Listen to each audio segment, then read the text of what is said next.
Hello नमस्कार, welcome back. This is Prabal Pratap Sehgal, owner of Sehgal institute.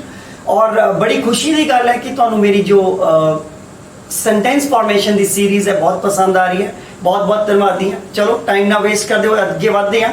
Present indefinite मैं तुहानू दस दिता है, प्रेजेंट कॉन्टीन्यूस भी मार्केट च तुहानू दस दिता है, आ गया है मेरी चैनल के उपर।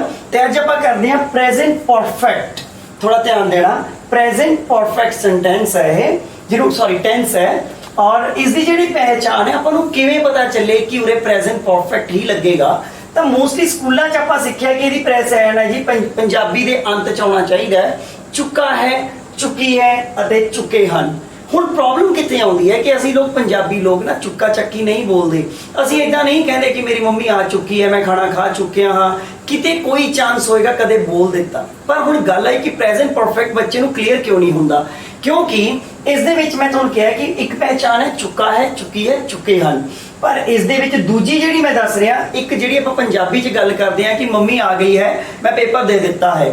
देखो की है कि कोई काम प्रेजेंट च कर लिया है, वो आ गए हन, असीं पेपर दे दिता है। मैं तो 2008 दे विच ही पढ़ाई कर ली है। मोस्टली लोग कहने हैं चुका है, चुकी है, वो प्रेजेंट च जाता है। पर जरूरी नहीं है कि तुसी चुका चक्की बोलो, तुसी जिवें बोलते हो। कोई काम प्रेजेंट च कन्फर्म्ड है, तुसी कर लिया है, दैट इज प्रेजेंट परफेक्ट। इस नूं करन दे लई आपां नूं लोड़ पैंदी है बहुवचन अते एक वचन दी। जिवें एज यूजुअल तुहानूं पता है आई वी यू दे प्लूरल्स है, ही शी इट और नेम सिंगुलर।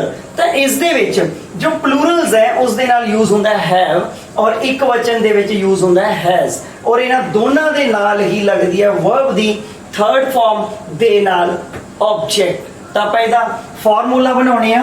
तो पहली चीज ये है कि सब तो पहला यूज करो subjects I we you they he she it और नेम, दे नाल लगाओ हेल्पिंग वर्ब्स।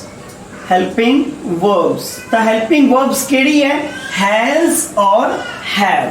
दे नाल वर्ब दी थर्ड फॉर्म, दे नाल ऑब्जेक्ट। जिवें कि एग्जाम्पल के तौर पे they have reached at station. देखो ओ स्टेशन पहुंच गए हन या पहुंच चुके हन, गल इको ही है। जिवें आपां पंजाबी लोग बोलते हैं पहुंच गए हन, वो ज्यादा बेटर है। तो इस दे विच आपां ने यूज किया, पहला सब्जेक्ट आ गया दे, हेल्पिंग वर्ब आ गई हैव, इहदे नाल आपां लगाई रीच्ड थर्ड फॉर्म, अते ये सारा हो गया ऑब्जेक्ट। इदां ही वी हैव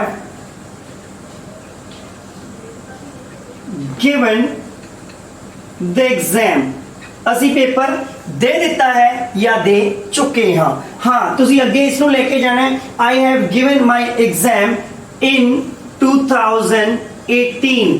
मैं 2018 दे विच अपना पेपर दे दिता है या दे चुका हाँ या असी दे चुके हाँ, गल इको ही है। इदां ही एक वचन लेने आ ही और शी, राम श्याम गीता सीता, कोई भी सिंगल नेम। तो इस दे विच दस्सिया गया है कि हैज दा प्रयोग करना है। Ram has gone to college, Ram college चला गया है या जा चुका है। मैं एक बार वापस एक्सप्लेन करना तुहानू। प्रेजेंट परफेक्ट, प्रेजेंट का मतलब होता है सच, परफेक्ट का मतलब कन्फर्म्ड कोई काम होया हो गया है प्रेजेंट दे विच। हाँ तुसी याद होगा स्कूल दे विच जदों आपां पढ़दे सी तां आम तौर ते आपां कहने आ कि आई have completed my study in 2008। तो आई हैव कंप्लीटेड, तो इस दे विच की है कि हैव एज नाल थर्ड फॉर्म लगाओ। हुण देखो 2008 च तुसी पढ़ाई कीती ते अज तुसी कह रहे हो कि आई have completed my study in 2008। मैं 2008 दे विच अपनी पढ़ाई कर चुका हाँ या कर लई है। तो मोस्टली असी पंजाबी लोग चुका चक्की नहीं बोलते, उस करके कन्फ्यूज होता है कि चुका है कि कर लिया है। तो मैं तुहानूं खुले लफ्ज़ां नाल कहना कि जरूरी नहीं है चुका चक्की लाउण दी लोड़, तुसी सीधा कह सकते हो मैं कर लिया है या मैं पेपर दे दिता है, मैं खाना खा लिया है। I have eaten my food, I have taken my food, मैं खाना खा लिया है, मैं खाना खा चुका हाँ, तां भी इको ही है। मतलब तुसी कोई काम जो कन्फर्म्ड है कर लिया है उस दे लई प्रेजेंट परफेक्ट का प्रयोग करो। इसकी जिहड़ी पहचान है वही गल चुका है, चुकी है, लाउणे ला दो, नहीं लाउणी ना लाओ। पर कोई काम कर लिया है, वो आ गए हैं या आ गए हन, गल इको ही है। बहुवचन है एक वचन, तो जिहड़ा प्लूरल्स है बहुवचन, इस दे नाल हैव दा प्रयोग हुंदा है जी, ते एक वचन दे नाल हैज दा प्रयोग हुंदा है, वर्ब दी थर्ड फॉर्म दे नाल ऑब्जेक्ट। तो इहदे विच अपने कोल आ गई उदाहरण। तो देखो तुसी आपां इस दे विच उदाहरण दित्ती है कि दे हैव, ਤਾਂ ਹੈਵ ਆਪਣੀ ਹੈਲਪਿੰਗ ਵਰਬ ਹੈ ਤੇ ਨਾਲ ਆਪਾਂ ਨੇ ਥਰਡ ਫਾਰਮ ਲਿੱਤੀ ਹੈ। ਇੱਥੇ ਆ ਗਿਆ ਫਿਰ ਵੀ ਹੈਵ और फिर थर्ड फॉर्म इत्थे आ गया शी राम श्याम गीता सीता सिंगल नेम दे नाल हैज दा प्रयोग किया जाता है नाल थर्ड फॉर्म दा। So very simple, I have completed my study, I have given my money to, I have paid my bill, they have come here, ओ इत्थे आ गए हैं या आ चुके हैं, गल एको ही है। इसका जो नेगेटिव पॉजिटिव है क्वेश्चन वाचक मैं इस तो नाल दी नाल तुहानूं दसदा कर लिया, क्योंकि कई बार मैंने फोन ते दस्या गया कि जो तुसीं नाल दी नाल लेकर आए होंगे हो तो समझ तो आ रहा होंगे पर विजन क्लीयर नहीं होंदा, तो मैंने पहले ही नोट कर लेता है। तो देखो जिवें मैंने इत्थे लिखा है कि they have paid their bills, ध्यान देना इत्थे मैंने देयर दा प्रयोग किया है। देयर मतलब होंदा ओना, तो मैंने इत्थे कहा कि they have paid their bill, उन्होंने अपना बिल पे कर दिता है। जे तुसी ओना दा नहीं कहते जब एक सिंपल कहना बिल पे कर देता है तो दे हैव पेड द बिल, तो वो सिंपल तुसी दा कह, पर मैंने इत्थे दिता भी उन्होंने अपना बिल पे कर दिता है, तो मैंने इत्थे देयर लगाया।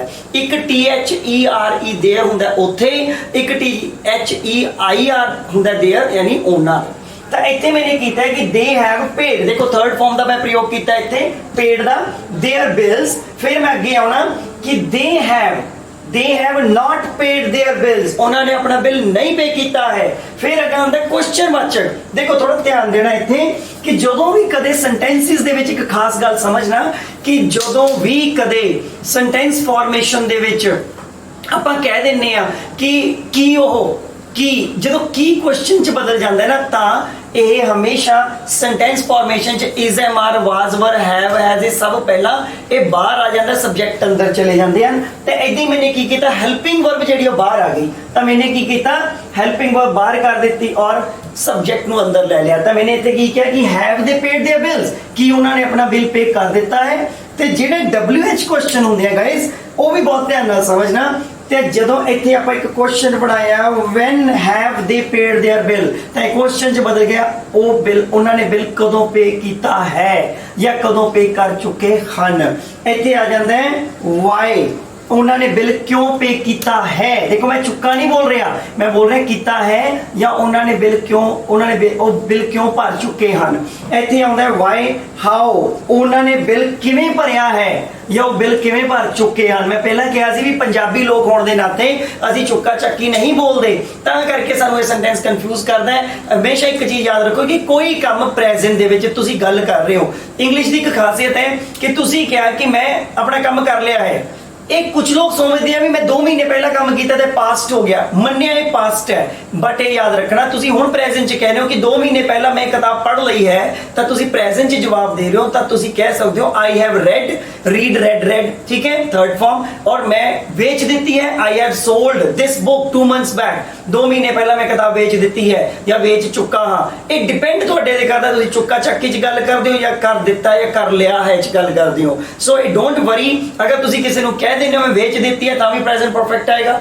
और ये याद रखना आईलेट्स के स्टूडेंट्स खास करके 99.9 क्यू कार्ड जो है वो पास्ट इंडेफिनिट चाहता है, मतलब पूछदा पास्ट है पर क्वेश्चन ओदे प्रेजेंट च रेज करदा है। Have you sold anything in your life, when where what you have done, why you sold, right. तो उस तो बाद have you seen an accident in your life, when where what you did, तब पूछदा वो present है। Present perfect एक ऐदा दा सेंटेंस है, एक ऐदा दा टेंस है जो मोस्ट प्रोबब्ली जॉब दे लई किसी दे एक्सपीरियंस लिए जरूर काम आउंदा है। तो इस करके बड़ा देसी फंड है कि अगर इंग्लिश की एक खास गल तुहानूं होर दस्सां कि अगर तुसीं कोई बंदा किसी तरह क्वेश्चन पूछ रहा है कित्थे जा रहे हो, आपां कहने नहीं मैं पटियाले जा रहा, तू मेरी मदद कर सकदा है, नहीं मैं नहीं कर सकदा, तू एक मूवी देख ली है, हाँ जी मैं देख ली है। तो देखो जेड़ा मैं पंजाबी च बोलिया वही जी मैं आंसर दिते। इंग्लिश का भी बड़ा सिंपल है, where are you going, I am going to Patiala, can you help me, no I can not, have you seen this movie, yes I have seen. देखो जिवें मैं पंजाबी च कहा सी कित्थे जा रहे मैं पटियाले जा रहा, कर सकदा मतलब नहीं कर सकदा,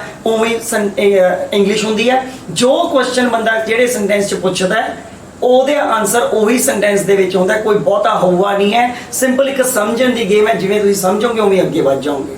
तो इत्थे मैं क्या है have they not paid the bill, कि उन्होंने बिल पे नहीं किया है या नहीं कर चुके हैं। तो इत्थे जदों भी क्वेश्चन बनाना है सब्जेक्ट अंदर चला जाएगा, हेल्पिंग वर्ब बाहर आ जाएगी। Please right that. ਕੋਈ ਕਮੀ ਲੱਗੇ ਤਾਂ ਤੁਸੀਂ ਕਮੈਂਟਸ ਦੇ ਵਿੱਚ ਜ਼ਰੂਰ ਦੱਸਿਓ। Thank you very much, have a nice time and support Sehgal institute.